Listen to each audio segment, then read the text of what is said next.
네, 안녕하세요. 깊은 생각 중등부 영어과 중등부 원장 김연입니다. 만나 뵙게 돼서 반갑습니다.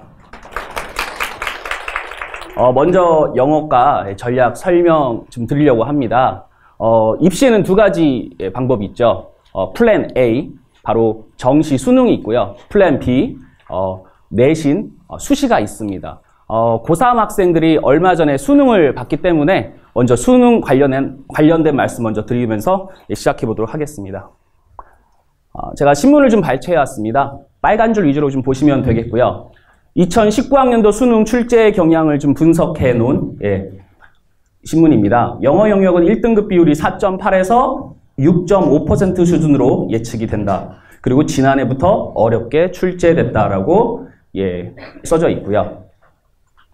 다음 쪽 보시면은 최근 변별리 확보를 위한 고난도 문항은 29번 어법이고 34번 빈칸 추론, 39번 문장 삽입 유형이 될 것으로 예상된다고 합니다. 그러니까 뭐 국어도 영어도 다 이렇게 킬러 문항이 있습니다. 수학도 마찬가지로. 그리고 최근 5개년 수능 영어 90점 이상 비율을 좀 보시기 바랍니다. 제가 이렇게 사선을 좀 권았는데요. 경계를 좀 권았는데 2018학년도 이전에는요. 상대평가였습니다. 그리고 2018학년도부터가 절대평가입니다. 근데 90점 이상 비율이라는 걸 좀 보셔야 됩니다. 1등급 비율이 아니고요. 90점 이상. 그래서 2015학년도가 물수능이었는데 이때가 15.6% 한 100명 중에 15, 6명이 90점 이상을 받았습니다. 그런데 이제 난도가 조금씩 어려워져가지고 9.0, 7.8%로 내려가게 되었고요. 그리고 절대평가가 시행된 첫 해는요, 10.0%, 그리고 올해 4.8에서 6.5 추정되고 있습니다. 자, 보시면요, 난도가 쉬었다가 어려워지고, 쉬었다가 어려워지고, 널뛰기 하고 있는 중입니다. 그래서 지금 널뛰기를 하고 있기 때문에, 우리가 앞으로 어떻게 날지 한번 예상을 좀 해봐야겠습니다. 우리 예비 중3 학생들이 2023년, 그러니까 4년 후에 수능을 보게 될 건데 그 수능 영어 영역 향후 난도는 과연 어떨까 예상을 해보면 지금 보여준 형태를 봤을 때는 도저히 예측할 수가 저는 없다라고, 알 수 없다라고 생각을 합니다. 그 이유는 지금 절대평가가 시행된 지가요 겨우 2년밖에 되지 않았습니다. 그래서 과도기 중이기도 하고요. 정권이 바뀌면 정책도 바뀌고 그렇기 때문에 현재는 알 수가 없다라고 생각을 하고 항상 불수능이다, 어려울 것이다 라고 예상하면서 준비를 해야 하겠습니다. 플랜 A가 어렵기 때문에 우리에게는 또 플랜 B가 있잖아요. 바로 정시가 아닌 수시, 내신에 대해서도 말씀드려보도록 하겠습니다. 그렇다면 과연 고등학교 영어 내신은 할만한가? 저는 절대 그렇지 않다라고 생각합니다. 자, 제가 자료를 좀 준비했는데요. 우선 시험 범위에서 엄청난 차이가 납니다. 중등부 시험 범위는요, 교과서 3개 단원, 적을 때는 2개일 때도 있고요. 많으면 3개 단원입니다. 그리고 학습지, 학교에서 나눠주는 유인물 프린트가 10장에서 20장 정도 됩니다. 그리고 고등부는요, 교과서 3개 단원인데 주의하셔야 할 점이 있습니다. 중3보다 1.5에서 2배 정도 긴 지문이라는 거. 그래서 교과서 분량만 봐도 2배 이상입니다. 그리고 독해 부교재는 항상 필수적으로 들어갑니다. 수능 지문이 한 20개 정도 추가된다라고 생각하시면 되겠고요. 그리고 또 어휘 교재 쓰기도 하고 듣기 교재 쓰기도 합니다. 그리고 최악의 상황이라면요, 모의고사 지문이 또 추가가 됩니다. 그러면 또 수능 유형의 그런 지문이 한 20개 정도가 또 추가가 되는 겁니다. 양만 봐도 지금 엄청난 차이를 보여주고 있습니다. 그런데 또 문제가 또 있습니다. 이 내용만 제대로 공부해도 될 것 같지만은 사실 학교에서 변형 문제를 냅니다. 변형 문제를 내면요, 중학교 때보다 탄탄하게 문법과 어휘를 준비하지 않은 학생은 절대 해낼 수가 없습니다. 1등급 받기 어렵고 고득점 할 수가 없습니다. 그렇기 때문에 이 내신도 정말 쉽지 않다는 걸 우리가 알 수가 있습니다. 그래서 결론이 뭐냐? 다 들으셨겠지만 정시, 그러니까 수능과 수시, 내신 이 둘 다 만만치 않다. 정말 어렵다는 거 아실 수 있겠습니다. 자, 그렇다면요. 수능과 내신 둘 다를 잡기 위한 근본적 해결책은 과연 뭐냐? 저는 이렇게 말씀드리겠습니다. 어휘와 문법입니다. 도대체 왜 어휘와 문법이 중요하냐? 어머님들 수능이 총 몇 문제인지 알고 계세요? 예, 아직 관심 없으시죠? 예, 총 45문제를요, 70분에 풉니다. 그리고 듣기가 17문제입니다. 그리고 독해가 28문제입니다. 그 안에 어휘와 문법이 한 문제 한 문제 들어가 있습니다. 그럼 결국은 뭐냐? 듣기도 사실은 어휘를 많이 알아야 아는 단어가 있어야 들리는 겁니다. 독해는 당연히 어휘가 바탕이 되어야겠고요. 그리고 정확한 해석을 하기 위해서라면 문법이 필수입니다. 내신도 마찬가지였습니다. 아까 보신 것처럼 내신 범위가 정말 어마어마했습니다. 양이 너무 많아서 학생이 감당하기 어려울 정도입니다. 그럼 어떻게 해야 될까요? 어휘와 문법이라도 제대로 되어 있어야지, 중학교 때 이게 기본이 갖춰져 있어야지 수능과 내신 둘 다를 철저하게 잡을 수 있지 않을까, 제대로 잡을 수 있지 않을까, 저는 그렇게 말씀드리겠습니다. 그래서 어휘에 관련된 말씀을 좀 드려보도록 하겠습니다. 현재 우리 아이들이 어휘를 대하는 모습은 어떤지 한번 머릿속에서 그려보시기 바랍니다. 제가 보니까요, 항상 학생들이 학원 오기 전날에 단어 공부를 시작합니다. 복습은 하지도 않습니다. 당장 닥친 단어 시험을 통과하기 위해서 준비를 합니다. 그 정도만 해도 양반인데요. 사실 대부분의 학생들은요, 학원 오기 1시간 전, 짧게는 30분 전, 그때부터 단어를 막 외우기 시작합니다. 정말 단어를 진득하게 공부하지 않고 해치우듯이 공부를 합니다. 그렇기 때문에 학생들 어휘가 사실은 제대로 발전할 수가 없는 것입니다. 그래서 저는 나름대로 이런 방법을 쓰고 있습니다. 반드시 어휘 누적 테스트를 진행하고 있습니다. 자, 표를 좀 보시죠. 1주차 보시면은 첫 번째 시간에 day 1에서 2, 또 그 다음 시간에 day 1에서 4, 1에서 6, 1에서 8, 1에서 10. 대략 그 수능 단어 기준으로 말씀드리면 한 50개, 100개, 그리고 150개, 200개, 250개 정도로 끊어서 저희가 공부를 시키고 시험을 보고 있는데요. 이렇게 하면 학생들이 다 잘 따라올 줄 알았습니다. 어휘 실력 좋아질 줄 알았습니다. 사실 근데 그렇지 않았습니다.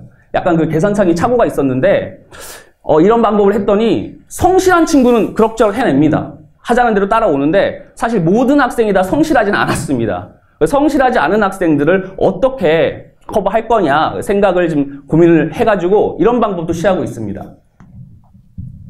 강사의 적극적 개입입니다. 어떻게 개입하는지 좀 보여드리도록 하겠습니다. 수업 시작 전후에 10분간의 복습과 예습을 꼭 합니다. 단어 시험을 바로 보는 게 아닙니다. 학생들이 어차피 복습을 하지 않기 때문에 제가 억지로 수업 시간 전에 복습을 좀 해주고, 그리고 예습도 시작이 반이라는 정신으로 제가 예습을 좀 시켜주면 학생들이 한번 외웠던 거지, 그래도 학원 선생님하고 설명을 들었으니까 외우기 쉽겠지 하고 시작할 수가 있는 겁니다. 그리고 두 번째, 매일 밤 11시마다 복습 알림 문자를 좀 보내줍니다. 종을 쳐주는 겁니다. 복습하라고. 집요하게 합니다. 네. 10분 복습 현장을요, 녹화를 좀 해왔습니다. 제가 핸드폰으로 찍어가지고 화질이 좀 좋지는 않은데, 잠깐 좀 보시기 바랍니다.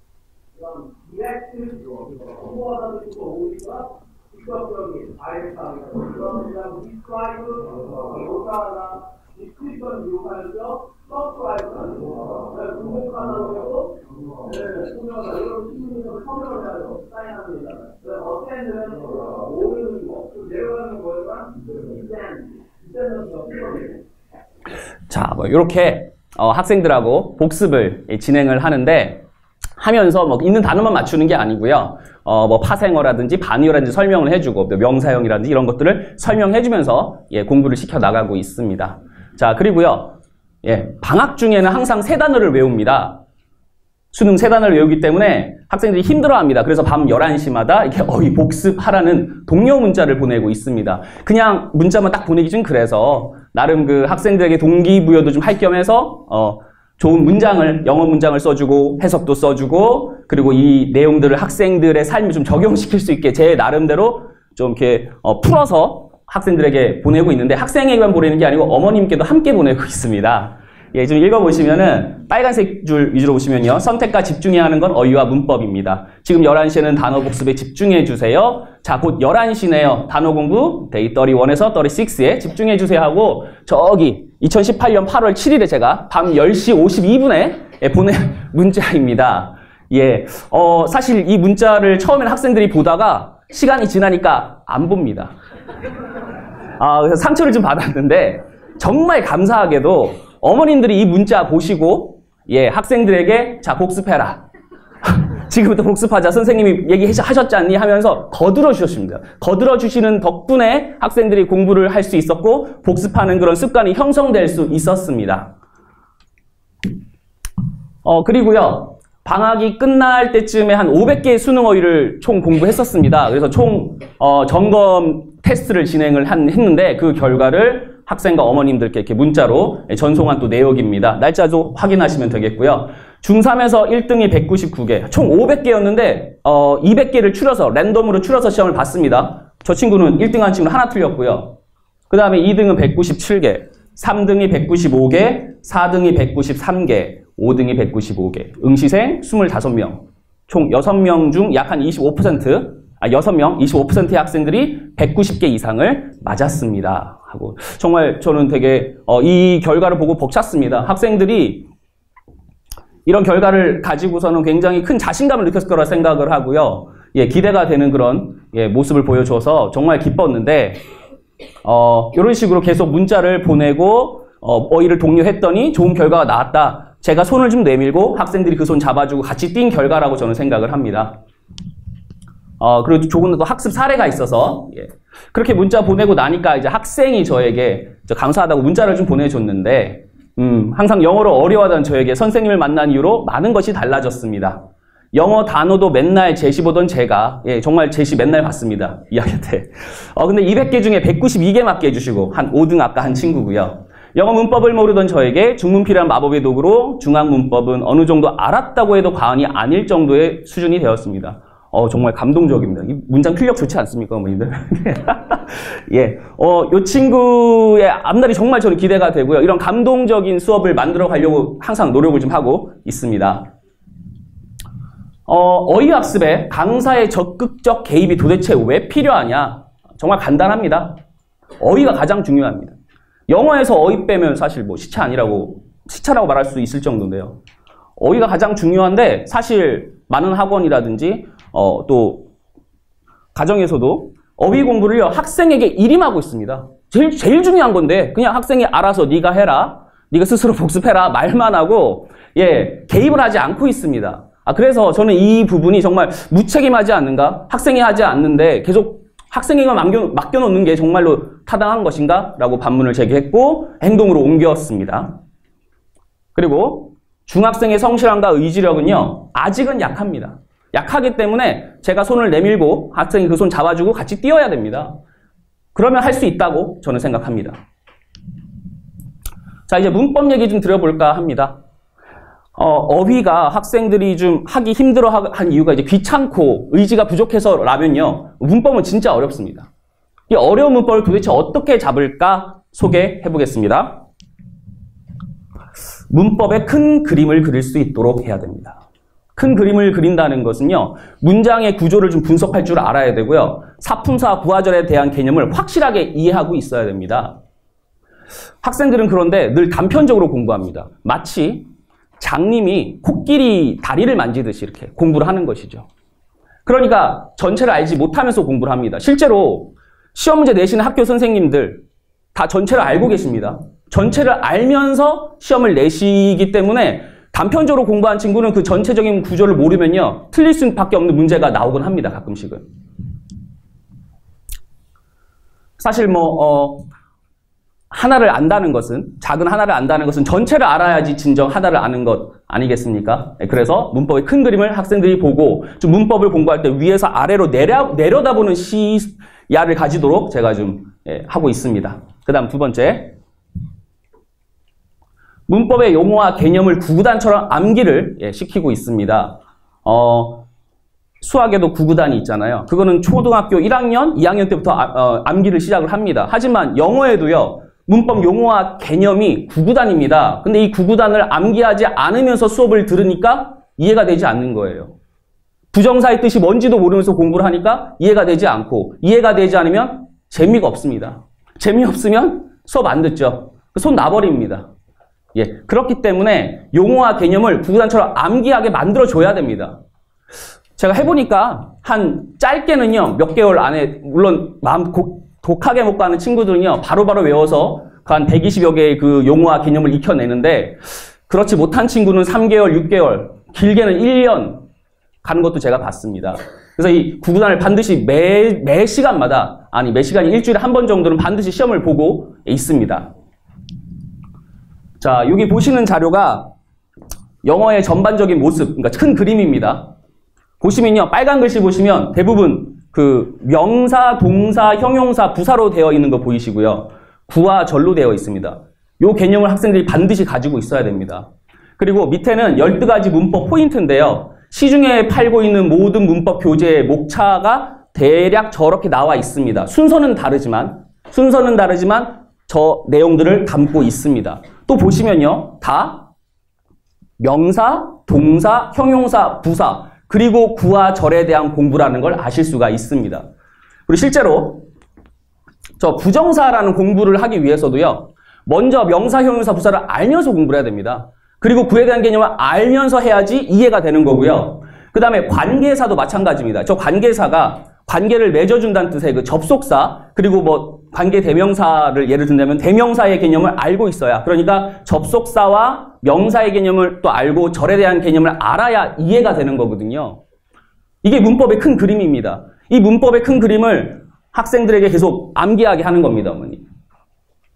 저걸 왜 외우냐? 알아야 되니까요. 큰 그림인데 이거 모르면서 내가 문법을 공부한다고 말할 수 없다라고 저는 생각합니다. 이번 2019학년도 수능 영어 영역 어법 문제입니다. 네, 선택지에다가 제가 빨간색으로 좀 칠을 해놨습니다. 저 expressing 보시면요, close to expressing에서 저건 동명사에 대한 공부입니다. 그리고 2번도 보시면요, as it did 대동사입니다. 동사에 대한 공부입니다. 그 다음에 3번 does 대명사하고요. 4번의 that 관계 대명사, 그러니까 형용사절입니다. 형용사절에 대한 공부입니다. 그 다음에 5번의 carved 과거분사인데 형용사와 부사에 대한 공부인 것입니다. 이렇게 보시면요, 중학교 때 다 배운 문법입니다. 중학교 때 탄탄하게 배웠다면 저 문제 풀 수 있습니다. 다만 어휘가 좀 어려울 뿐이지 중학교 때부터 제대로 공부한 친구는 이 문제 다 맞춥니다. 실제로 어제 수업 때도 학생들 보여주면서 맞추겠더니 맞추는 친구 있었습니다. 이게 킬러 문항이거든요. 3점짜리 수능 어법. 자, 또 문법의 큰 그림과 문법의 구구단 암기의 필요성을 조금 더 어머니께 피력해 보도록 하겠습니다. She seems to have been sick. 간단한 문장입니다. 해석해보면 그녀는 보인다, 아팠던 것처럼, 이렇게 해석해야 됩니다. to have been이라서 시제가 과거입니다. 간단한 문장인데 저걸 단문이라 부릅니다. 왜 단문이라 부르냐? 주어 동사가 한 번씩 나왔기 때문에 단문이라 부르는데 이 문장을 구조를 분석을 시켜야 됩니다. 학생들이 구조 분석할 줄 알아야 합니다. 주어 동사 보호로 되어 있다. to have been sick이 보호다. 그리고 보호 자리에 부정사 do가 들어가 있고 완료 부정사가 들어가 있다는 사실을 학생이 알고 있어야 되는데 이 단문을요, 복문으로 전환이 가능합니다. 자, 밑에 보시면 it seems that she was sick 하고 복문으로 되어 있습니다. 자, 근데요, 단문 복문을 전환하는 과정에서 문법 용어와 개념들을 한번 보세요. 진짜 많죠. 간단한 문장인데도 저렇게 많은 문법 용어와 개념이 있습니다. 근데 이걸 암기하지 않고 이해하지 못하고 있는 친구는요, 할 수가 없어요. 이해를 할 수 없고 수업을 못 알아듣습니다. 예. 그래서 요거를 어머니한테 한번 찍어가 보세요. 찍어가서 학생들한테 보여주면서, 아이들에게 보여주면서 너 단문이 뭔 줄 아니? 너 보호가 뭔 줄 아니? 한번 설명해 볼래? 라고 물었는데 대답 못하면요. 저한테 보내주셔야 됩니다. 이거 암기하게 만들어야 됩니다. 이거.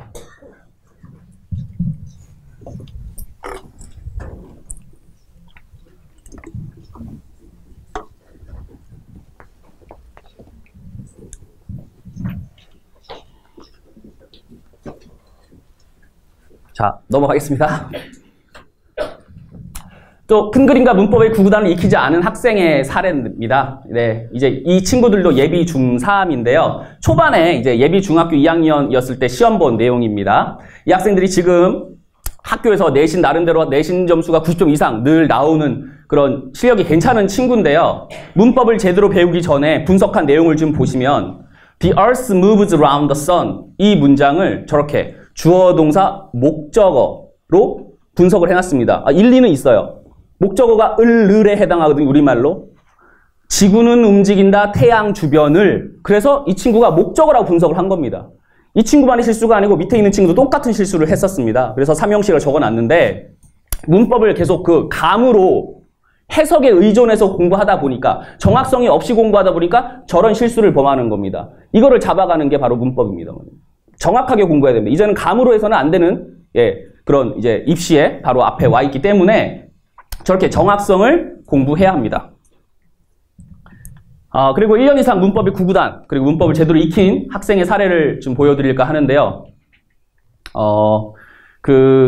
이 친구가 저하고 내신 공부할 때 본문 내용이 나오는 문법들을 얼마나 이해하고 있는지를 좀 확인하기 위해서 제가 지금 녹음을 좀 한 것입니다. 한번 들려봐 주세요. 플레이 눌러주시면 됩니다.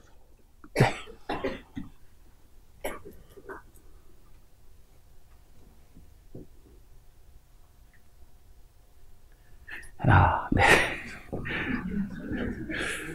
네. 죄송합니다.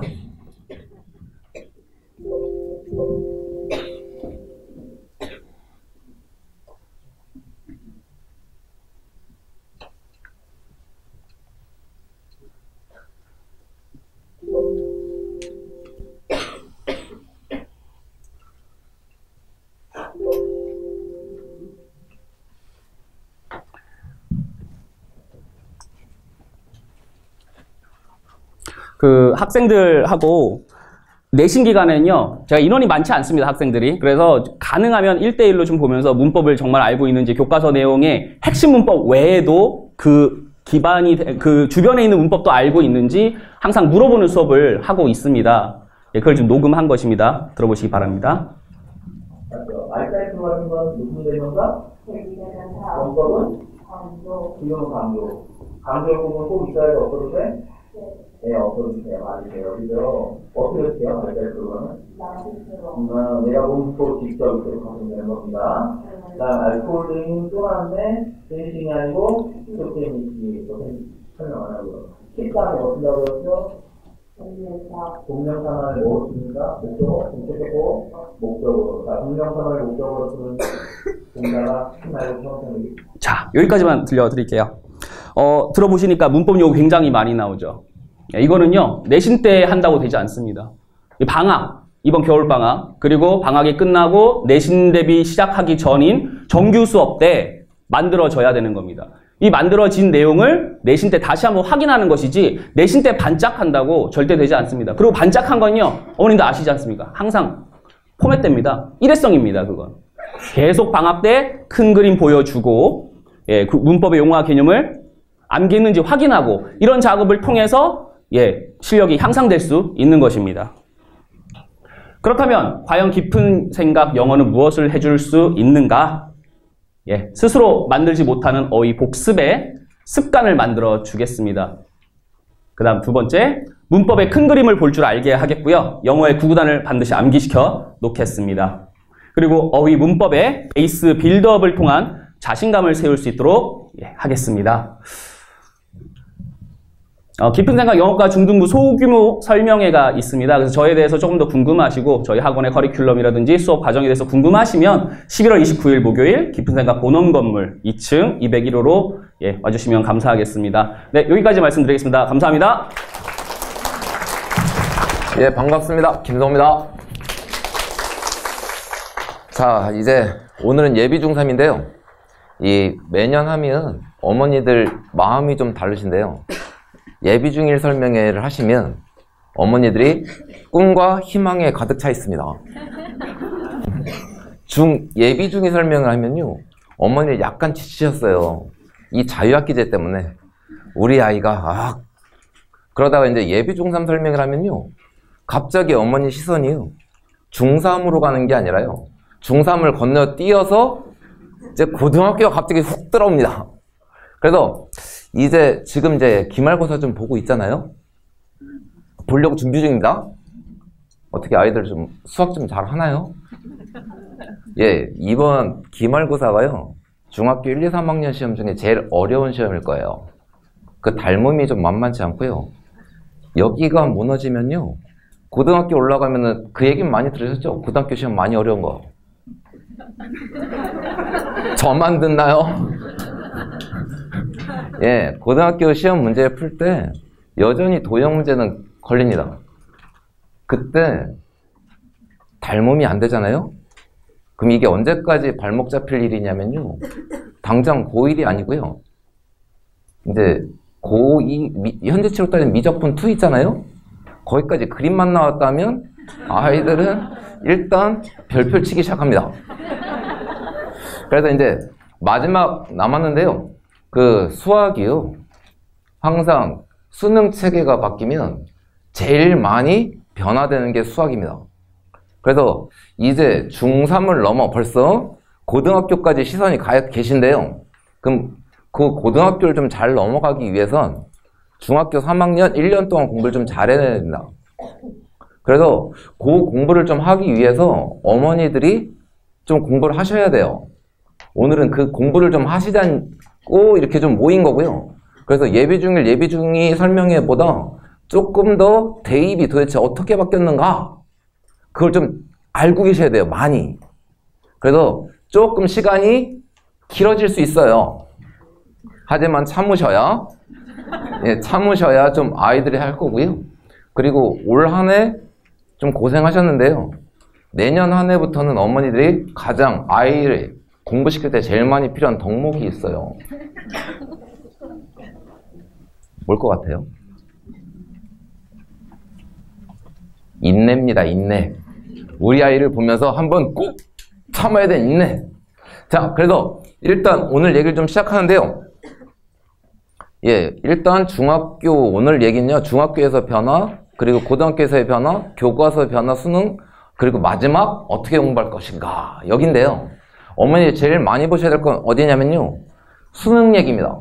수능 시험 범위가 어떻게 바뀌었는가를 얘기를 좀 머릿속에서 잘 정리를 하셔야 내년 1년 어떻게 나고, 그리고 고등학교 못했을 때 우리는 어떻게 수학을 좀 잘 할 수 있을까, 그 계획을 좀 잘 세우실 수 있습니다. 그래서 첫 번째 중학교에서의 변화는요, 일단 여기는 좀 보셔야 되는데요, 올해 이제 입시가 고입이 있었잖아요. 예, 이제 있을 예정입니다. 근데요, 어머니들이 지금 예비 중3 어머니들은요, 현재 입시대로 안 치러질 수도 있습니다. 그러니까 최초 교육부에서 발표한 내용을 보면요, 우리 아직 자사고 좀 생각하고 많이들 하시잖아요? 아니신가요? 예, 그 자사고 입시가 있을 때 첫 번째 안은요, 이거였습니다. 자사고 썼다가 서로 생각하기도 싫은 불합격이 됐을 때 우리 아이들은 어떻게 고등학교를 가게 되나요? 그럴 때요, 자사고 썼다 떨어지면 집 근처 강제 배정이었습니다. 그런데요, 그게 행정소송에서 교육부가 졌죠. 그래서 현재 중3은요, 이렇게 입시가 돼요. 일단 일반고 지원자는요, 1단계에서 고등학교 2개를 선택합니다. 그럼 여기서 고등학교 2개는 어디냐면 서울 지역에 있는 2개면 돼요. 거기에서 20%를 뽑아요. 그럼 2차에서 이제 일반고 택 2인데요. 저건 어디냐면요, 강남구는 서초구랑 교육지원청이 똑같아요. 그래서 강남구, 서초구 있는 고등학교 2개. 그럼 송파구는 강동구랑 교육지청이 똑같습니다. 그래서 송파구에 사신 분들은 송파, 강동 중에 2개. 그래서 40%를 뽑아요. 그럼 나머지 40%는요, 1단계, 2단계에서 떨어진 아이들이 집 근처 강제 배정이 되는 구조입니다. 근데 여기서 좀 알아두실 건요, 어머니들 또 요즘에 여기 경기고, 남학생 같은 경기고 과학중점반 많이 좀 생각하시잖아요? 아직 생각이 없어요. 그렇죠. 좀 시간이 많이 남았습니다. 그래서 과학고 중점반은요, 1단계에서 50%, 2단계에서 50%입니다. 그러니까 3단계에서는 없어요. 되셨죠? 근데 이제 자사고, 외고, 국제고 여기가 문제인데요. 올해 중3 아이들은 1단계에 여기에 쓰고 2단계에서 위에 일반고처럼 2개를 쓰고 떨어지면 강제 배정이었는데요. 이게 내년에 바뀔 수도 있습니다. 그래서 올해는요, 어머니들이 오늘은 좀 기억하셔야 될 연도가 좀 많습니다. 그래서 일단은 1단계 여기가 뭐가 문제냐면요. 또 그 자사고에서 헌법재판소에 또 하나를 내놓은 게 있어요. 그래서 교육권 침해다. 교육부는 아니다 하면서 그 결정이요. 내년 6월 달에 납니다. 그래서 교육부가 이기게 되면요. 애초에 한 대로 여기 썼다 떨어진 아이들은 2단계 건너뛰고 바로 3단계입니다. 근데 자사고가 이기게 되면요. 올해처럼 진행될 거예요. 그러니까 내년 6월 달에요. 기사를 좀 보셔야 됩니다. 우리 아이들이 현재 중3처럼 고등학교를 갈 것인지 아니면 뭔가 또 크게 바뀌어서 진행이 될 것인지. 그래서 자사고나 이쪽을 좀 생각하시는 분들은요. 일단 내년 6월 달 기사를 보시고 정말로 써야 되는지 말아야 되는지를 좀 결정하셔야 돼요. 그러니까 일단 내년 6월 달에는 뭘 보셔야 된다고요? 예, 이 헌법재판소에서 어떻게 좀 결정이 나는가 이걸 좀 보셔야 돼요. 되셨죠? 그래서 이건요. 내년 6월이면 결정 날 거니까 좀 잘 보시고요. 다음 두 번째 이제 고등학교에서 좀 변화가 있는데요. 수능 시험 범위가 바뀌면서요. 현재 중3 아이들 있죠? 예, 어머니들은 딱 1년 차이로 마음이 좀 편하십니다. 현재 중3 어머니들은 대입은 가는데요. 가긴 가는데 다 안개 속에 보이는 게 하나도 없습니다. 뭔가 제도에 바뀐 첫 세대가 현재 중3이에요. 그래서 오늘 얘기 드릴 때요. 현재 중3 아이들 얘기가 제일 많을 거예요. 그래서 어머니들은요. 뭔가 변화가 일어난다. 그런 얘기 딱 나오면요. 현재 중3 아이들이 어떻게 바뀌는지 보고 가시는 건데요. 그 첫 번째가 뭐냐면요. 문이과 통합교육이 시작됩니다. 그래서 저게 뭔 소리냐면 뒤에 수능 범위를 보면 당연히 그렇게 될 수밖에 없는데 현재 중3 아이들부터 고등학교에 입학을 하잖아요. 문과이과 구별이 없습니다. 그렇게 운영될 수밖에 없어요. 수능 범위 체계가. 그러니까 어디를 이런 질문 하시면 안 돼요. 어디 가서 수학 선생님이니까 제일 많이 받는 질문이 있습니다. 우리 아이 이과 갈 수 있을까요? 이제부터 그런 질문을 하시면 안 돼요. 지금 이제 현재 중3 아이들부터는요. 고등학교 1학년 지나고 2학년 보통 올라갈 때 문과이과 나누잖아요. 그런 게 없답니다. 그 말은요. 시험지가 똑같을 거예요. 그러니까 지금은 고등학교에서 이과 문과를 보면 같은 시험 범위에도 이과가 쉬울까요? 문과가 쉬울까요? 그렇겠죠? 그쵸? 이과가 쉽고 문과가 어려우면 큰일 납니다. 예, 그런데요. 우리 중3 아이들, 그러니까 현재 여기 있는 자녀분들은요. 문이과가 통합이 될 겁니다. 그래서 학교가 그렇게 좀 운영이 될 기반이 좀 마련되고요. 자세한 건 조금 이따 수능 보면 되고요. 다음 둘째는 공통과목, 맞춤과목 선택이 좀 진행이 됩니다. 그래서 다음 얘기 좀 보시면요. 이렇게 좀 선택이 돼요. 일단 고1 때 과목이요. 과목 이름, 교과서 이름이 되게 깔끔합니다. 국어 교과서 이름은요. 국어예요. 수학 교과서 이름은 수학. 영어 교과서 이름은 영어인데요. 여기서 보실 건 뭐가 중요하냐면요. 일반 선택이 중요합니다. 일반 선택. 그래서 어머니들이 이름을 헷갈리시면 안 되는데 이제 안 헷갈리실 것 같아요. 고1 과정은 수학이고요. 고2 때 배우는 과정이 수원, 수투입니다. 예전에 고1 과정 그거 아닙니다. 그 다음에 미적분 확률 통계가 있고 진로 선택에서는 기하가 있습니다. 그리고 실용수학 이렇게 있는데요. 첫 번째는요. 어머니들 좀 아셔야 될 거, 좀 신문기사 보셨으면 좀 알 건데요. 여기 좀 하나 눈치 좀 채셨을 분 있을 것 같은데 이 학생들이랑 똑같아요. 여기 과목에 보면 빨간색이 있잖아요. 저거 왜 빨갈까요? 중요하니까? 예, 저게 선택 과목이에요. 그러니까 우리 아이들은 미적분, 확률과 통계, 기하 셋 중에서 하나만 보게 됩니다. 여기까지 처음 들어보시나요? 예, 예. 그래서 일단 여기서는요, 이 아이들이 이제 그러면 이제 여기서 좀 보실 건요, 진로 선택 과목이 최소 3과목 이수잖아요? 이것도 좀 잘 하셔야 되는데요. 저 진로 선택 과목 3과목이에요. 이렇게 선택하는 거 아니에요? 아, 국어는 3개 있으니까요. 저걸 다 들어야 되나? 수학은 4개나 있어요. 거기서 3개를 들어야 되나? 이렇게 하는 게 아닙니다. 저 진로 선택 과목에서 3과목 선택 이수는요, 여기 선택 과목 되게 많잖아요? 여기서 3개만 있으면 고등학교 졸업할 수 있어요. 그러니까 아주 극단적인 선택이 가능합니다. 우리 아이 국어? 아, 한국어 분명히 원어민 같은데 국어를 못해요. 수학이요? 담 쌌어요. 영어요? 아유, 안 되는데요? 딱 보니까 만만한 게 보이죠?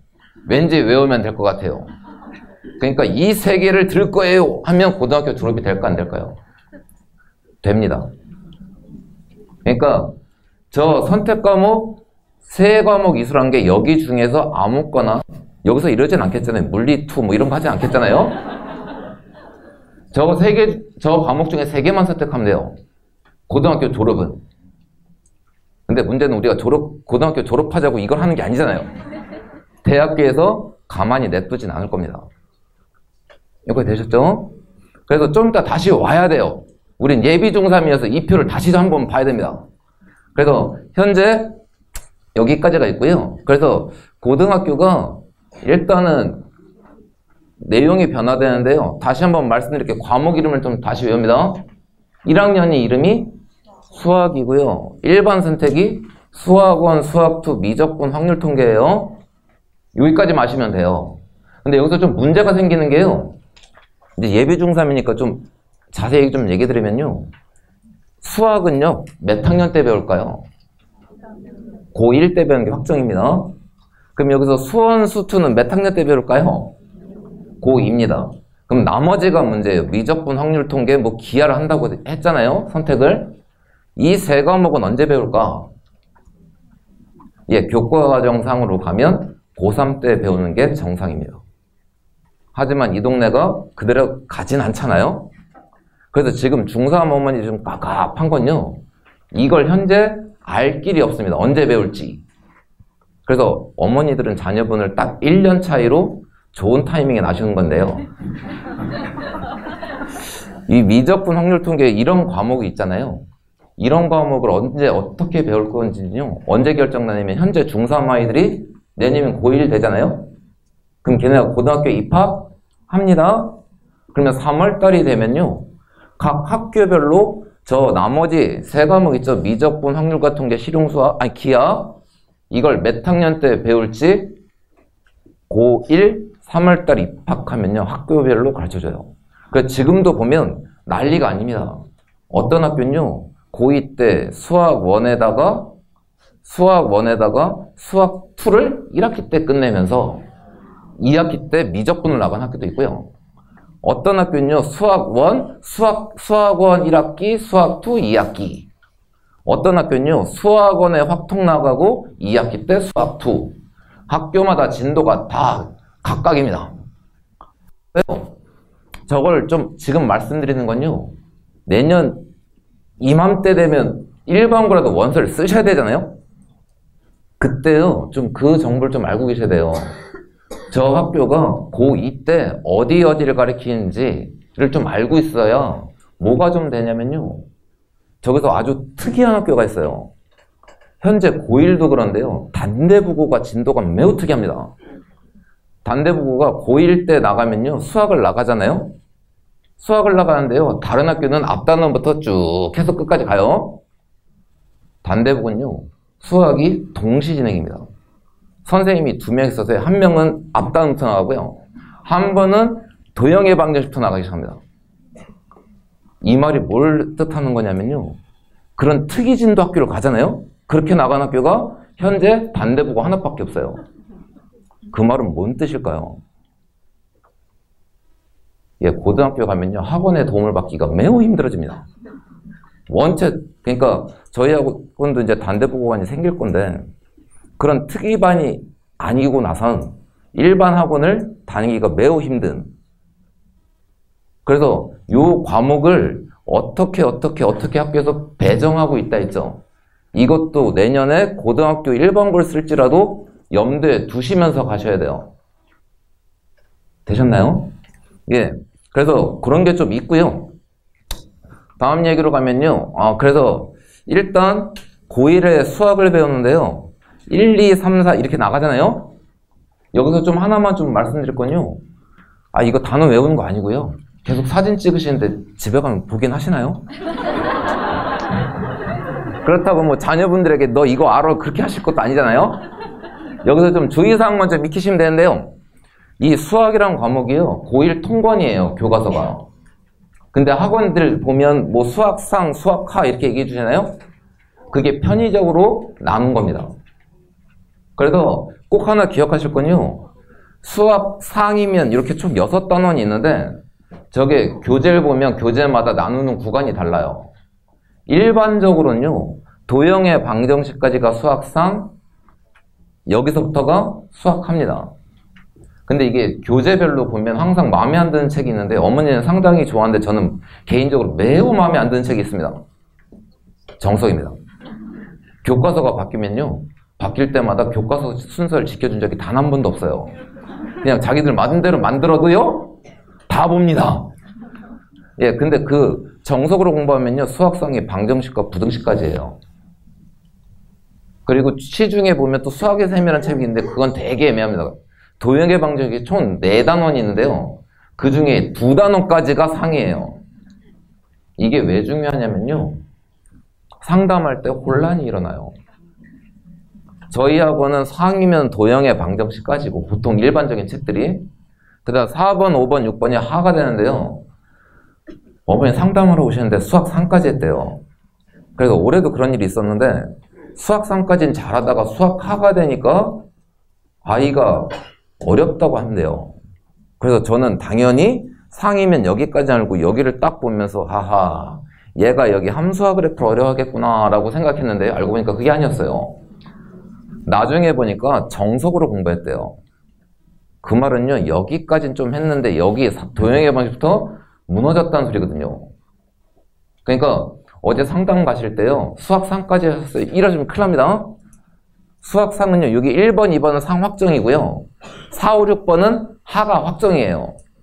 항상 이 도형의 방정식이 문제입니다. 그래서 상담을 했을 때 수학상까지가 아니라요 수학상의 도형의 방정식까지인지 방정식과 함수까지인지 얘기를 해주셔야 정확한 상담이 돼요. 안 그러면 저처럼 한참 있다가 애가 왜 이렇게 못할까 했는데 알고 보니까 이런 사태가 되는 괴로운 일을 맞이하게 됩니다.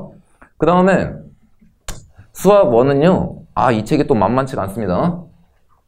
이번에 이제 바뀌면 새로 생긴 책인데요 단원이 지수로그함수, 삼각함수, 수열이에요. 단원은 아까 6개에서 3개로 줄었으니까 되게 적잖아요. 근데 어머니들 딱 제목 보시면 우리를 수학에서 멀게 한 단원이 나와요. 삼각함수가 나오고 지수로그함수가 나오고 여기가 또 문제입니다. 수열.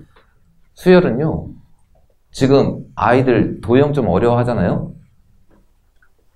예, 오늘 아이들이 수학을 다 잘하나 봐요. 수열은요 또 앞에 내용이랑 아무 상관이 없어요. 그러니까 수학 상하가 잘 되면 여기 잘 넘어가는데요. 수열은요 또 아이들이 뭘 필요하냐면 숫자 감각이 필요해요. 그래서 여기가 이제 앞이랑 연결 안 돼 있는 새로운 단어인데요. 그래서 실제로 저 숫자의 규칙을 찾아야 돼요. 그래서 뭐가 있냐면 뭐 이렇게 예를 들어서 막 이렇게 숫자가 배열돼요. 그럴 때 500번째 숫자는 도대체 무엇이냐 이런 문제가 나와요. 그럼 여기가 이제 또 어떻게 되냐면요 숫자 감각이 없는 애들이요 또 인내심은 대단합니다. 그 규칙을 따라서 500번까지 써내요. 그러면서 저한테 와서 한마디 합니다. 자기 맞았다며. 그럼 전 또 한마디 하죠. 너 그럼 시험 볼 때 정말 500번까지 쓸래? 이거 하나 쓰면 그러면 종친다? 그래서 수학원이요 단원별로 만만치가 않습니다. 그 다음에 수학2는요 이 책이 뭐냐면요 미적분 1이에요. 그러니까 이제 학년이 바뀌었으니까 어디 가서 미적분원 이러지 마시고요. 수2라고 하시면 돼요. 수학2. 그 다음에 마지막이 이제 3학년 되면 여기도 보면 학년 이렇게 되어 있는데 이건 언제쯤 되면 알 수 있다고요? 내년 3월 달에 현재 중3 아이들이 고등학교 입학해봐요. 그래서 미적분은요, 현재적으로 미적분2예요. 그래서 머리가 아프죠? 확률 통계는 변함이 없고요. 그나마 기하는 이렇게 딱 있는데요. 여기에서 뭐는 빠졌냐면요, 좀 아이들이 어려워하는 공간 벡터는 사라졌어요. 이렇게 좀 책은 구성되어 있습니다. 되셨죠? 그래서 이제 문제는요, 이제 이 수능 시험 범위가 문제, 여기서 좀 잘 드셔야 됩니다. 수능 시험 범위가요, 지금 현재 고1 있죠? 이 아이들은 건너뛰셔야 돼요. 얘네가 끼었어요.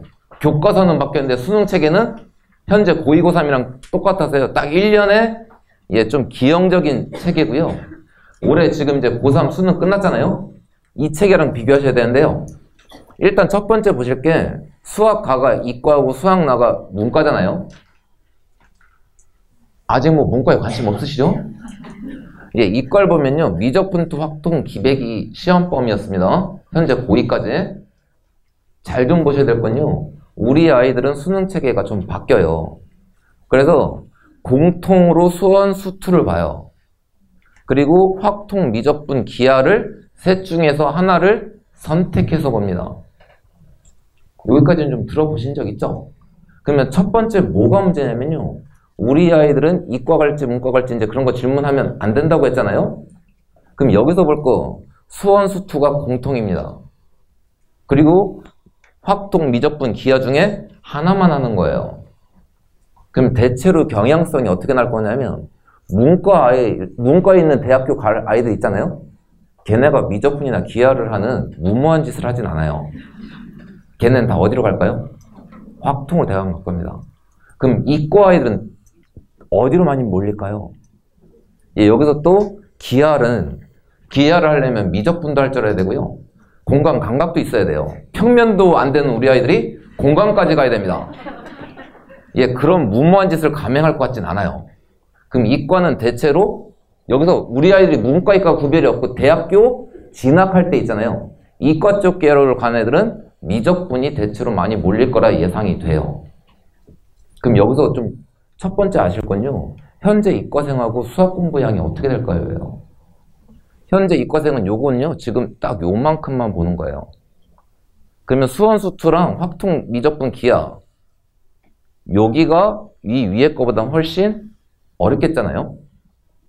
그러니까 실제 이과생 보면요, 조금 냉정하게 말하면 현재 이과생보다 수학 공부량은 수능 시험 범위에서 30% 정도 줄었어요. 약간 조금 이렇게 과장을 좀 하면 한 40% 정도는 줄었습니다. 첫 번째 알고 계실 건 이거예요. 그러니까 우리 아이들 수학 공부할 때요, 현재 고2, 고3, 고1 어머니들 있죠? 그 어머니들 말 믿고 가면 큰일 납니다. 첫 번째는 뭐냐면요, 미적분, 확통, 기백, 여기에서 한 과목만 해요. 한 과목만 한다는 건 공부량이, 절대량이 많이 줄었다. 이게 항상 입시가 바뀌면요, 항상 교과서가 바뀌면 똑같은 일이 벌어져요. 학생의 부담을 줄이자.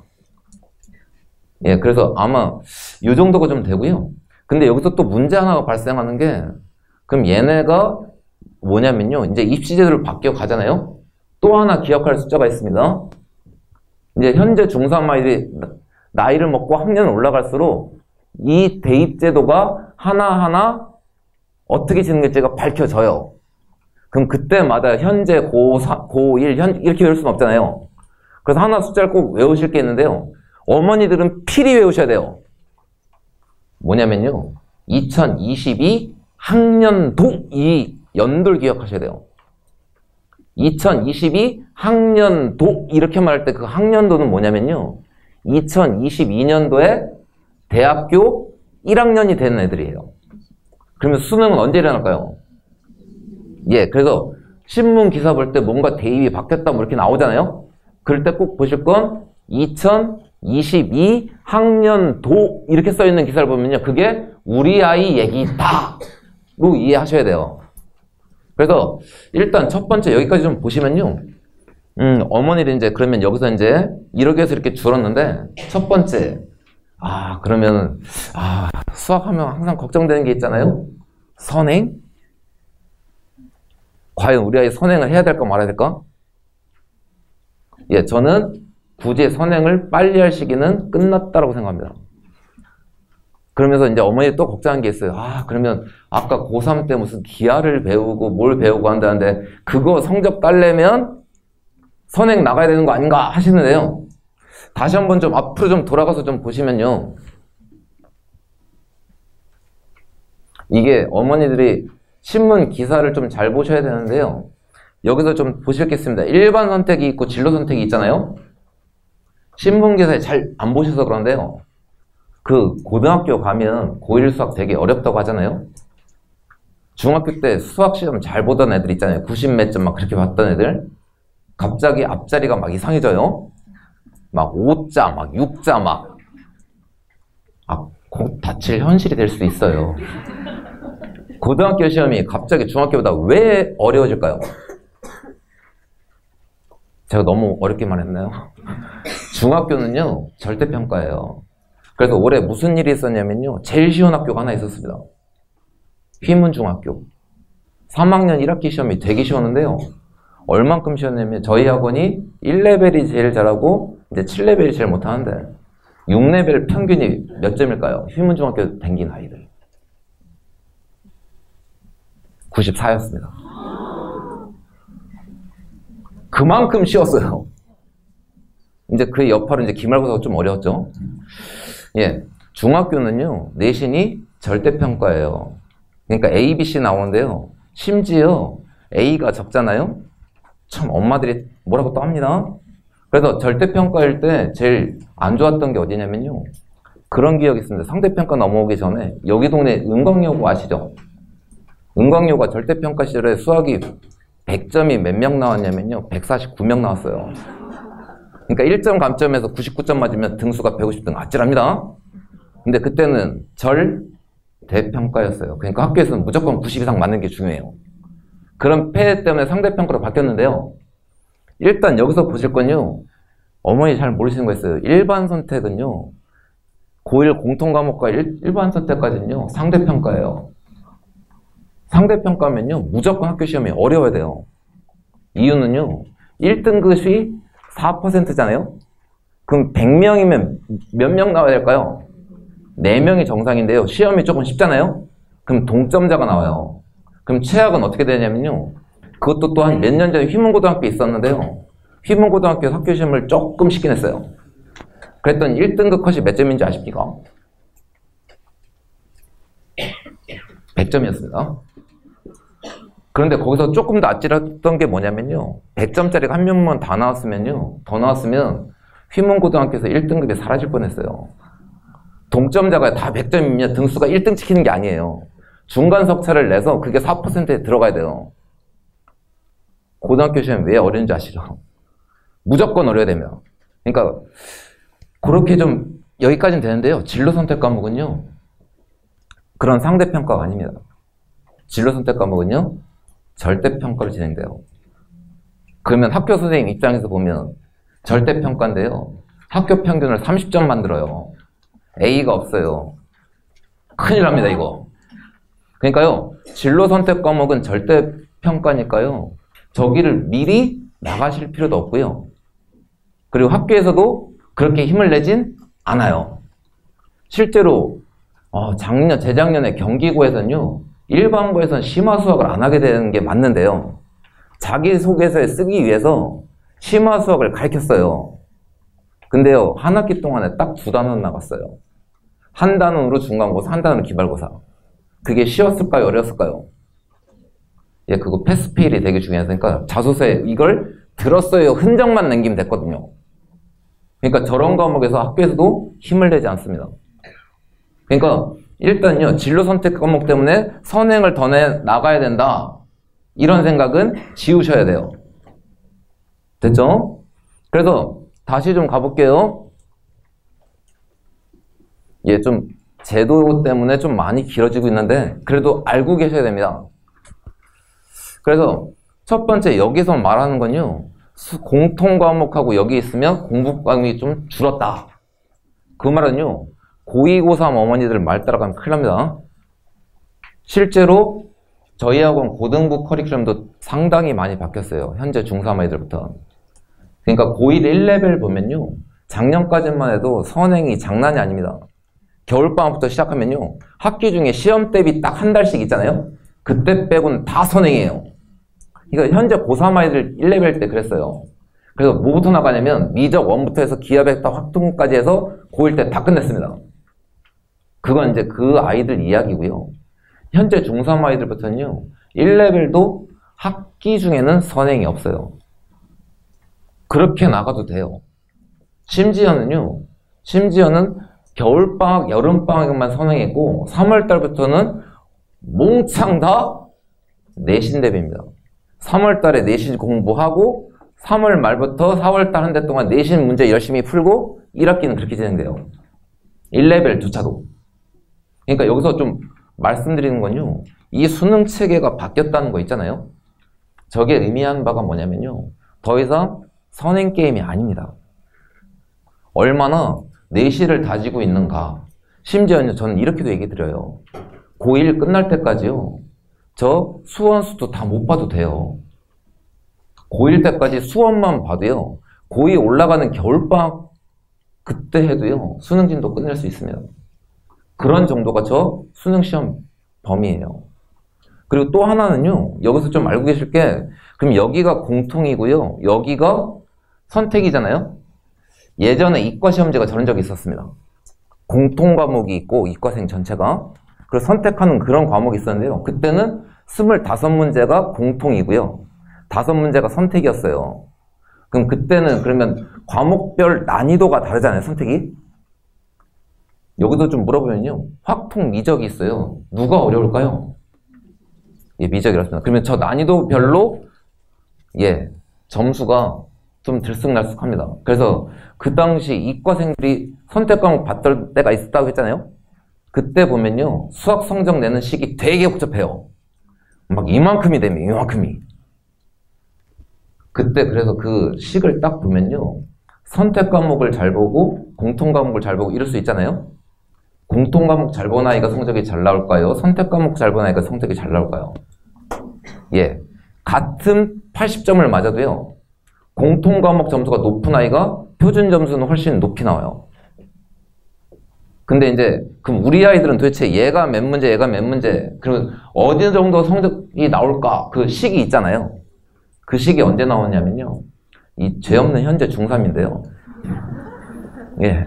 현재 중3 아이들이요. 고3 됐을 때 발표가 나와요.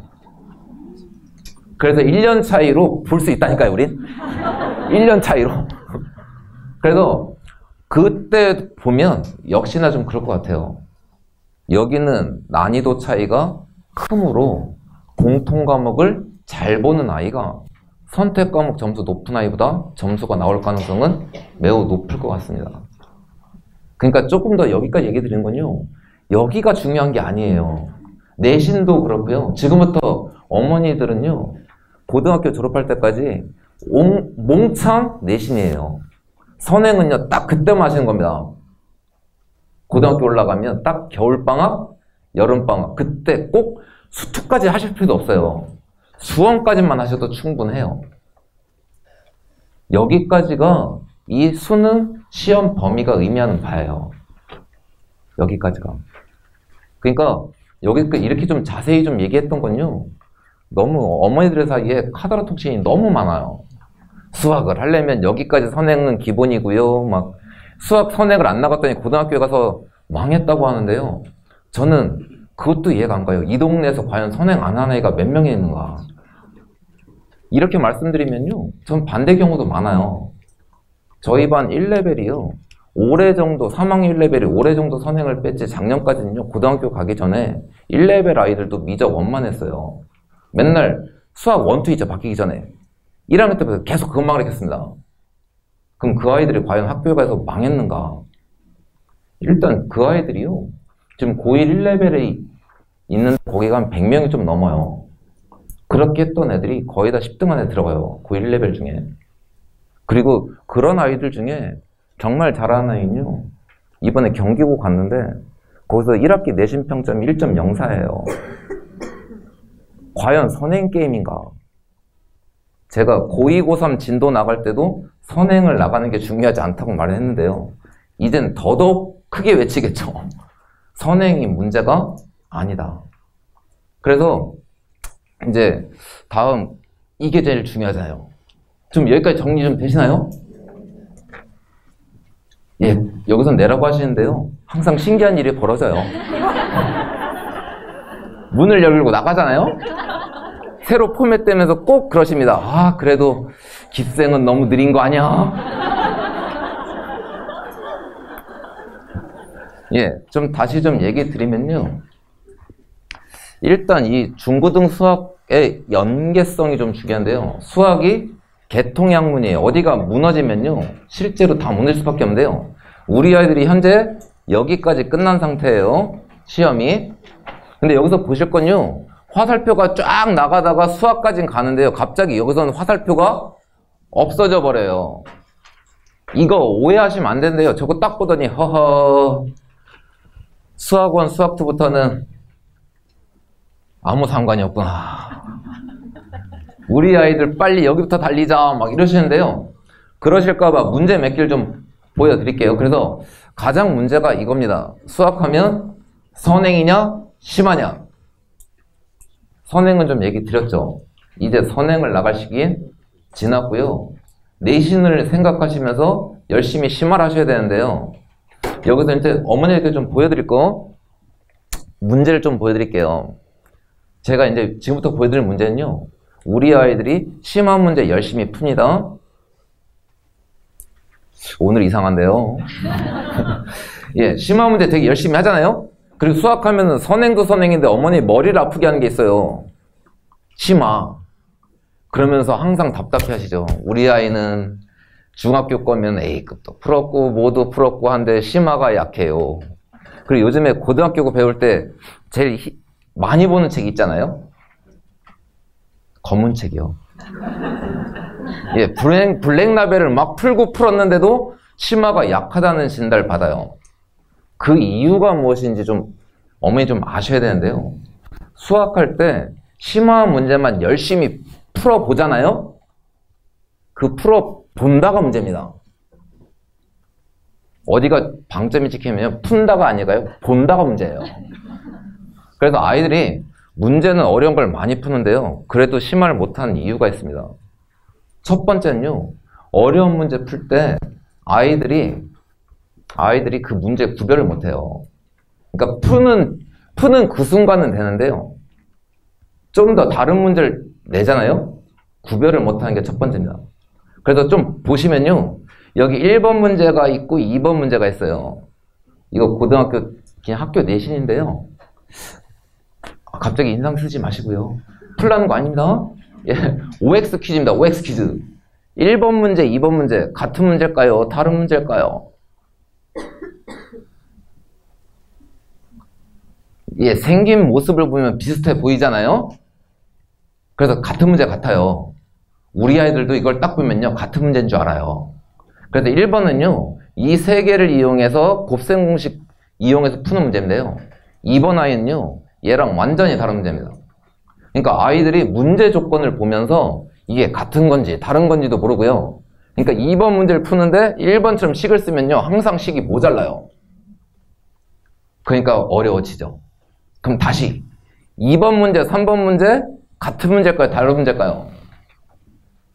참고로 이건요. 중학교 1학년 학교 시험 문제입니다. 같을까요? 다를까요? 고뇌하시나요? 이런 고뇌는 우리 아이들이 해야 수학 실력이 늘어나는데 예, 2번, 3번 문제는 같은 문제입니다. 뭐가 문제냐면요. 우리 아이들 1학년 때부터 이런 문제 수도 없이 풀어봤어요. 근데 정말 풀어본 것만 해서 문제입니다. 이 문제가 의미하는 바는 뭐냐면요. 수학에서 미지수 2개, 식이 하나 나오잖아요. 2학년 때부터 열심히 해요. 미지수 2개면요. 식이 두 개 있어야 풀려나가요. 근데 미지수 두 개, 식이 하나의 문제는요. A, B 값을 정할 수는 없고 식을 한 문자에 정리해서 대입하는 거예요. 이 문제가 그렇습니다. 미지수 세 개의 식이 두 개입니다. 그러니까 A, B, C 값을 정할 수가 없어요. 그 말은요. 관계 찾아 대입하는 문제예요. 완전히 다른 문제입니다. 그러니까 첫 번째는요. 우리 아이들이 문제 어려운 걸 많이 풀잖아요. 정말 풀기만 해요. 저 문제가 어떻게 접근해 나가야 되는지를 구별을 못합니다. 그럼 여기서 또 어머니는 한마디 하시죠. 우리 아이가 심화 문제를 조금밖에 못 풀어봐서 심화가 안 된다라고 하는데요. 이 2번 문제 풀 때는요. 유기 문제라고 했잖아요. 이게 몇 학년 때부터 나온다고요? 중1 때부터 나온다고요. 근데 우리 아이가 이거 안 풀어봤을까요? 학교 시험 문제인데? 2학년 때도 계속 나오는데? 문제는 뭐냐면요. 심화를 하려면 심화 문제집을 몇 건 푸는 게 중요하지 않아요. 그 심화 문제를 접근하기 위한 문제가 어떤 식으로 구성되는지를 먼저 파악하는 게 문제입니다. 그런 문제가 또 있어요. 어머니들 수학하다 보면 어머니들이 수학을 포기했던 이유 중에 첫 번째 이유가 함수 아닐까요? 함수 문제가 그렇습니다. 그래서 두 번째 문제 보면요. 학교 시험 문제인데요. 뭔가 좀 그림도 복잡하고 좀 복잡하잖아요? 이런 문제 풀 때 아이들이 수학을 어렵다고 하면서 첫 번째 뭐가 문제냐면요. 여기서 A 잡힐 때 A의 값, 요 이차함수의 A 값 이게 얼마인지 찾으래요. 일단 저 자체가 큰 힌트인데요. 그게 힌트인지 모르고 그림만 째려보고 있습니다. 그러면서 아이들이 하죠. 어렵다고. 그러면서 아이들의 무기가 드러납니다. 슬슬. 별표. 이건 자기가 푸는 거 아닌 것. 근데 문제는요. 우리 아이들이 이런 문제 할 때요. 첫 번째는요. A의 값을 구하면 이렇게 돼 있잖아요. 이런 문제를 처음 푸는 게 아닙니다. 이것도 또 시작이 언제부터냐면 중1부터예요. 밑에 2번 문제 보이시나요? 풀라는 거 아니에요. 이런 두 점질 할 때 정비례 관계 이거에서 A, B 값 찾으래요. 이런 거 애들 수도 없이 하거든요. 뭐냐면요. 한 점 있으니까 이걸 여기다 대입하면 돼요. 저 말은 1차 방정식입니다. 미지수가 하나면 그 하나짜리 식을 세우면 돼요. 그럼 함수면 식 하나 세우려면 점 하나를 찾으면 됩니다. 이걸 수도 없이 풀어놓고 여기 와서 A 값을 구하면 이렇게 하니까요. 별표예요. 그러니까 수학 공부할 때 어려운 문제 풀 때요. 어려운 문제만 주구장창 풀잖아요. 머릿속에 남는 게 없어요. 그리고 또 하나 문제가 발생하는데요. 어려운 문제가 이제 저렇게 접근하는 방법이 있잖아요. 그럼 학년이 올라갈수록 아까 그 화살표 기억나시죠? 그리고 수원 수고하면 화살표가 없잖아요. 거기서 관계가 없는 게 아닙니다. 학년이 올라갈수록 우리 아이들이 머릿속에 기억해야 될 게 되게 많잖아요. 그러니까 뭐가 되냐면요. 요 2차 함수 문제 푸는데 여기 내심이 있어요. 내심은 몇 학년 때 배울까요? 중2 때 배워요. 그러면 고1 되면 중1, 중2, 중3.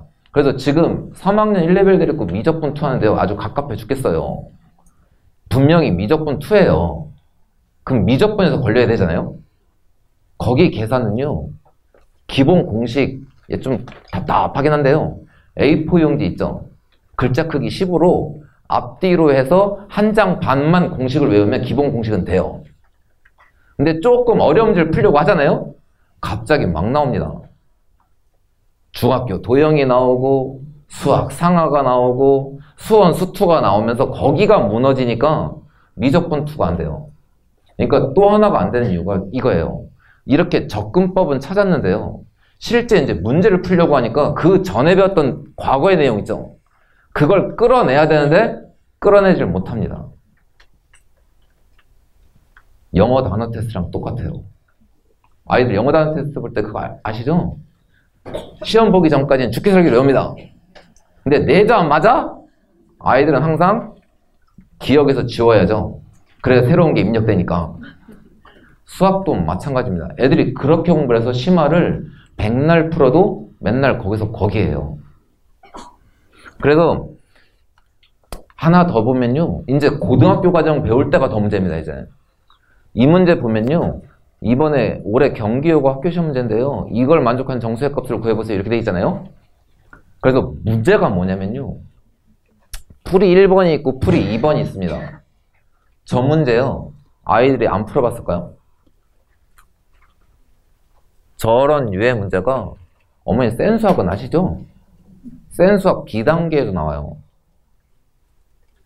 그러면 B단계에 보면요, 풀이가 이렇게 길게 나와요. 그래서 이걸 딱 보면요, 첫 번째는요, 다른 거 봐야지 않아요. 첫 번째는요, 이렇게 풀이 1번이라도 풀 수 있어야 돼, 일단. 저렇게 풀어야 되는데요, 이렇게만 공부해서는 되게 힘듭니다. 그래서 뭐가 좀 갑갑하냐면요, 제가 3학년 1레벨 한다고 했잖아요. 이제 이렇게만 공부하는 애들이요, 3학년 1레벨 수업을 하다 보면 탈락을 해요. 그러니까 저희가 3학년 1레벨쯤 되면 수학상을 하는데 난이도가 어디냐면요, 여고랑 남고 있잖아요. 이 동네 여고, 남고 어디가 수학 문제가 어려울까요? 예, 남고가 압도적으로 어렵습니다. 여고는 그래도 어느 정도 감원 없어도 노력으로 돌파가 될 것 같은데요, 남고는요 조금 힘들 것 같아요. 그래서 3학년 1레벨 정도면요, 이 동네 남고 시험 문제 중에 쉬운 거 다 버리고요, 중간 거 버리고요, 정말 어려운 문제만 풀어요. 그러면 그때 풀 때 어떤 사태가 되냐면요, 이렇게만 공부하는 애들이 있어요. 참 안타까운데요, 이게 저희가 레벨이 올라갈수록 어머니 진도를 욕심내시는데요, 저희는 거꾸로 치마를 욕심내요. 지난 겨울방학 동안 저희 반에서만 15명이 그만뒀어요. 문제가 뭐냐면요, 특히 어디 애들이 그러냐면 3학년 돼서 이제 좀 배워보겠다고 1레벨을 온 아이들이요, 거의 다 겨울방학 때 그만뒀습니다. 문제가 뭐냐면요, 이렇게만 공부해갖고 와요. 그러니까 실제로 그 고1 과정 배울 때는요, 블랙라벨 푸는 거 있잖아요, 뒤에 풀이 과정이 있어요. 그렇게만 공부해서는요, 고1 학교 시험에 점수를 장담할 수가 없습니다. 그래서 이제 아이들이 고1 과정 배울 때는요, 이제 2번 같은 그래프를 좀 푸는 게 필요한데요, 이런 그래프를 푸는 과정이 안 되잖아요? 그럼 우리 아이들이 이제 언제 갑갑해지기 시작하냐면요, 수학 하부터 갑갑해지기 시작해요. 그래서 수원 가면요, 더 갑갑해져. 미적 원가잖아요? 풀 수 있는 문제가 없습니다. 그러다 보면 미적 2가 미적분이죠. 그 책이 망가져요. 근데 문제는 또 뭐냐면요, 이렇게 가리키는 내용이 있잖아요, 이게 교과 외예요. 교과 외에서 저런 내용이 안 나오다가요, 갑자기 수원쯤 가면 저게 나오기 시작하는데 아이들이 적응을 못합니다. 그래서 이 어려운 거 풀 때는요, 갑자기가 안 돼요. 그래서 저희 커리큘럼 체계가요, 그런 체계가 아닙니다. 그래서 뭐가 문제냐면요, 저런 어려운 문제 풀 때는요, 아까 문제 구별도 해야 된다고 했잖아요. 접근법도 해야 되고, 그리고 각 학년 거에서 기본적인 내용들을 알아야 적용을 할 수 있잖아요. 그리고 교과 외 내용도 배워야 돼요. 이게 과연 하루아침에 될 것이냐. 저희 커리큘럼이 그런 커리큘럼이 아닙니다. 그러니까 현재 3학년 1레벨 지금 현재 3학년 1레벨에 있잖아요. 걔네가 수학상을요, 몇 번 했을까요? 예, 3번 했어요, 3번. 중1 때 한 번, 중2 때 한 번, 이번 중3 때 한 번. 그때마다 뭐가 필요하냐면요, 저런 남고의 어려운 문제를 풀기 위해서 그 전에 준비가 좀 필요해요. 이렇게 접근한다, 저렇게 접근한다. 그런 걸 좀 하고요. 그런 상태에서 수학과 선행을 나가야 제대로 이해가 됩니다. 그럼 3학년 2레벨은 안 그럴까요? 걔네들도요, 커리큘럼이 1학년 때부터 준비가 된 아이들이에요. 3레벨은 3레벨대로. 저희가 중등부만 있는 학원이 아니잖아요. 고등부를 보내야 되고요. 거기서 좋은 성적을 얻어야 됩니다. 그렇게 함부로 가르칠 수 있는 학원이 아니에요. 그래서 조금 더 중요한 건요, 그럼 저런 심화를 좀 공부해야 됩니다. 까진 참 좋아요. 말이 쉽거든요. 그러면 이제 문제는요, 어머니들이 제일 필요한 건 아이의 상태를 잘 파악하셔야 돼요. 그러니까 아까 그 휘문중학교 얘기를 드린 것도요, 중학교 성적 너무 믿으시면 안 돼요. 저희가 휘문중학교에서 3학년 이렇게 중간고사를 96점만 그런 아이들 보고 수학 잘한다고 하지 않거든요. 근데 믿어야 될 국면도 나옵니다. 학교 시험이 조금만 힘내주잖아요? 학교 성적이요, 딱 레벨별로 나와요. 그래서 일단요, 학교 내신을 너무 믿지 마세요. 근데 믿어야 될 분들도 계십니다. 중학교 내신이 앞에가 7자다 이거요. 무조건 믿으셔야 돼요. 심각합니다, 이거. 근데 앞에가 9자나 8자잖아요? 그거 믿고 우리 아이 잘하고 있다고 판단하시면 큰일 납니다. 그래서 일단 좀 얘기를 드리면요. 일단 자녀분이 감각이 좋고 성실하잖아요? 그런 아이들한테 좀 더 필요한 게요, 선행이 아니에요. 그런 아이들이 좀 모인 데가 보통 3학년 1레벨쯤 되겠잖아요? 거기 좀 얘기를 드리면요. 올 겨울방학, 지난 겨울방학에도 수학 상하만 나갔어요. 그리고 개정수투 있죠? 그거를 처음 나갔습니다, 저랑. 1학년 때 저는 그런 걸 가르친 본 적이 없어요. 개정수투 나갔는데 얼마나 걸렸을까요?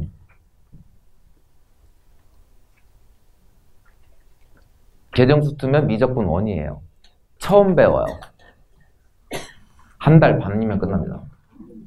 근데 한 달 반 동안에요, 어머니들 착각하시면 안 되는 게요, 한 달 반 동안 그러면 보통 저희가 이제 센을 푸는데 센만 풀었을까? 절대 그렇지 않거든요. 뭐까지 풀었냐면요, 이 동네 남고 미적원 시험 있잖아요. 거기서 어려운 문제랑, 그리고 이제 어머니들이 이제 이 자리에 모인 수능 있죠. 수능 모의고사 중에 쉬운 거 2점, 3점짜리는 다 버립니다. 4점에서도 어려운 것만 뽑아서 풀려요. 그래도 한 달 반이면 끝납니다. 그 의미 뭘까요? 수학 상하예요. 그쪽 힘이 되면 돼요. 그래서 아까 3학년 1레벨 애들 겨울방학 때문에 15명 그만뒀다고 했잖아요? 그럼 그 뒤엔 그만 안 뒀을까요? 새로 아이들이 자꾸 들어와요. 들어와서 거기까지 많이 그만뒀습니다. 수투 나갈 때.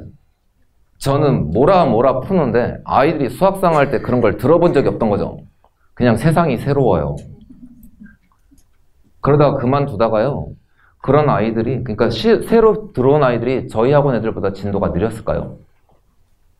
무슨 바람인지 모르겠는데요, 새로 들어온 아이들이 진도는 다 빨랐어요. 다 미적 2까지는 끝냈대요. 그리고 아이도 그렇고 엄마도 그렇고 처음에 올 때는 자신감이 하늘을 찔렀습니다. 설마 못할까? 근데 겨울방학 때 테스트를 보면요, 테스트가 15점 만점이에요. 근데 빵점이 나와요. 근데 학원 시스템상 그 처음에 설계하는 사람이 학원 시스템에 설마 수학에 빵점이 있을까 해서 빵점이 입력이 안 됩니다. 그런 사태가 펼쳐져요. 그래서 더 극단적으로 가보면 이번 여름방학 끝나고 학력평가를 봤어요. 성적이요, 어떻게 3학년이 저 이번 이제 2레벨도 가르치는데 그때 성적이 그렇습니다. 어떻게 나오냐면요, 저랑 올해 한 순서대로 성적이 위부터 나와요. 그러니까 아이들이 선행은 빨랐는데 이런 교과와 내용 이런 걸 해본 적이 없었던 거죠. 그래서 선행이 중요한 시기는 지났다, 이렇게 말씀드리잖아요. 어머니들이 또 마음이 급해져요. 우리 아이는 언제 하나? 그래서 다시 좀 얘기를 돌려보면요, 자녀분이 감각도 좋고 성실하잖아요. 이런 아이일 수 있고요, 선행 빨리 나가는 게 의미가 없습니다. 이런 아이들이요, 미적분 1을 배우든 미적분 2를 배우든 개정수투를 배우든 미적분을 배우든 처음 기본 과정 배우는 거 있죠. 거기는 약간 고전할 수 있어요. 근데 수학상하 쪽이 좀 돼 있으면요, 어려운 문제 풀 때 쉽게 넘어갑니다. 그러니까 그런 아이들일수록 선행 빨리 나가는 게 이제는 쥐약이다. 그런데요, 머리 좋고 성실한 아이들이면요, 어머니들이 걱정도 안 하죠. 아이가 알아서 하니까. 그럼 문제는 뭐냐면요, 머리는 좋은데 성실하지 않은 아이가 있고, 머리는 좀 안 좋은데 매우 성실한 아이가 있어요. 이 두 부류 중에서 어디가 고등학교 가면 더 위험한 부류일까요? 다 위험할까요? 어디가 더 위험하냐면요, 감각 좋고 성실성이 부족한 아이가 더 위험합니다. 특히 남자일수록. 문제는요, 어머니들 고등학교 시험 어렵다고 했잖아요. 또 안 좋은 소식이 하나 있는데요. 계속 안 좋습니다, 오늘. 중학교 시험 보면요, 좀 어려운 문제 냈다 하면 시중 문제집 어딘가에서 나오는 문제들도 있어요. 고등학교에서 그런 일이 벌어질까요? 고등학교에서는요, 어려운 문제 시중 교재에 있는 거 내잖아요? 수학 선생님이 어머니 전화 받다가 하루가 지나갈 거예요. 그런 게 어딨냐면. 그러니까 아이들이 어려운 문제를 풀 때 있죠. 시중 문제집 블랙라벨 백날 열심히 풀어 똑같은 문제는 나오지 않아요. 그럼 아까 이제 공부했던 거 있잖아요. 이렇게 접근하고 이런 과정이 들어가고 이런 게 머릿속에 체계적으로 잡혀있는 애들이 좀 문제를 풀거든요. 더 위험한 아가들은요, 감각 좋고 성실하지 않은 애들이 왜 위험하냐면요, 머리는 좋잖아요. 그러니까 어려운 문제 하나를 딱 볼 때 머릿속이 하나 빡 지나가요. 아, 얘는 이거다 하고 그 문제 맞습니다. 그럼 그런 애가 그 문제 다시 볼까요? 안 보죠. 자긴 맞았는데. 근데 그런 기적이 과연 시험 볼 때 또 날 것인가? 예, 그런 기적이 일어나지 않으면요, 그 아이가 성적이 하락하게 돼요. 그러니까 성실이 좀 부족하잖아요. 아까 말씀드렸던 거 있죠. 저렇게 공부해야 된다는 거. 저희 반 애들이요, 3년째 저한테 욕먹으면서 배우고 있는 중이에요. 저런 게 하루아침에 되면요, 수학이요, 이렇게 우리가 고생하지 않죠. 그래서 조금 더 중요한 아이들은요, 감각은 부족한데 매우 성실한 아이들 있죠. 얘네들이 훨씬 낫습니다. 문제는요, 그 아이들은요, 어머니 좀 인내를 좀 많이 하셔야 되는데 보시면 매우 답답해요. 그 저는요, 심지어 안쓰럽기까지 해요. 정말 수학에 목숨 걸고 하거든요. 그런데 맨날 그 자리예요. 그런 아이들은 이제 뭐가 문제냐면요, 수학 성적 패턴이 문제예요. 수학 성적이 공부하는 것만큼 비례해서 성적이 쫙 올라가잖아요. 참 좋은 그래프인데요, 수학 성적은요, 그렇게 올라가지 않습니다. 계단식으로 올라가요.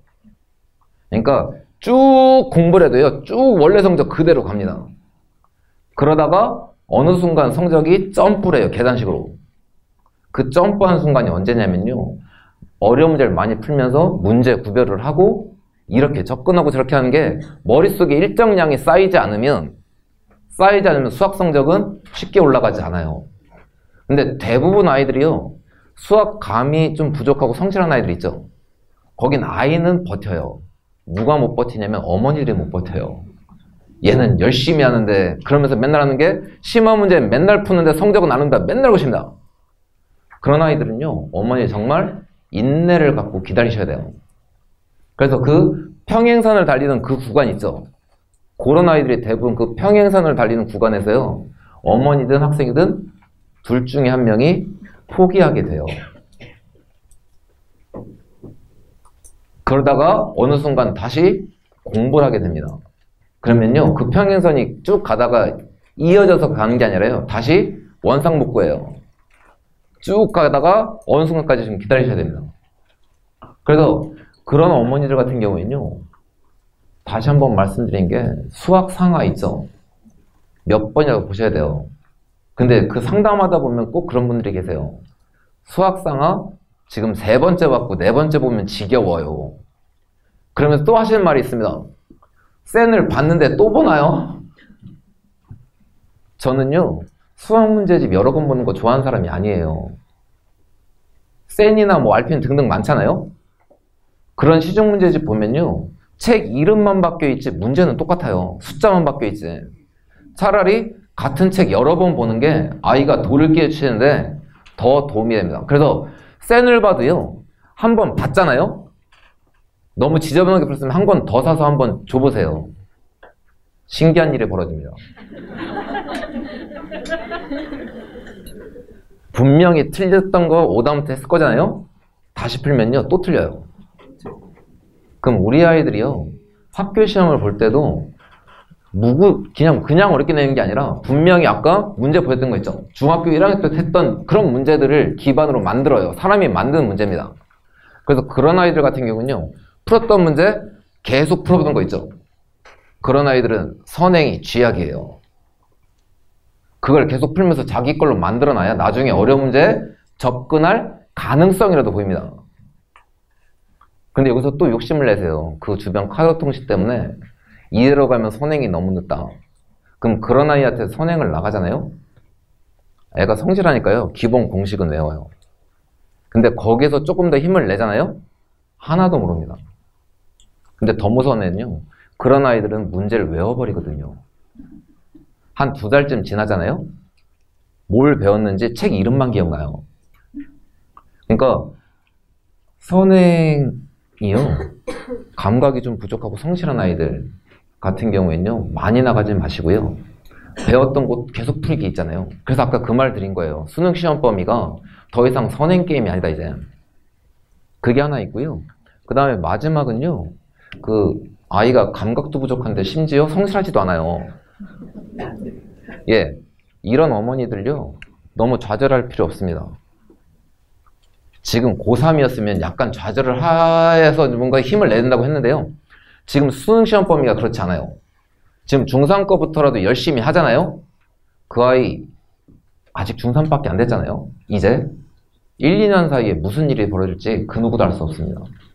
그러니까 그런 분들 같은 경우에는요. 중3 거부터 차근차근 해나가시면 돼요.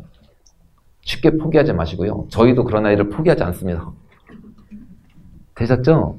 그래서 마지막으로는요. 저희 이제 커리큘럼을 좀 얘기 드리는데요. 저희 커리큘럼 기생하면은 맨날 진도가 늦다고 했잖아요.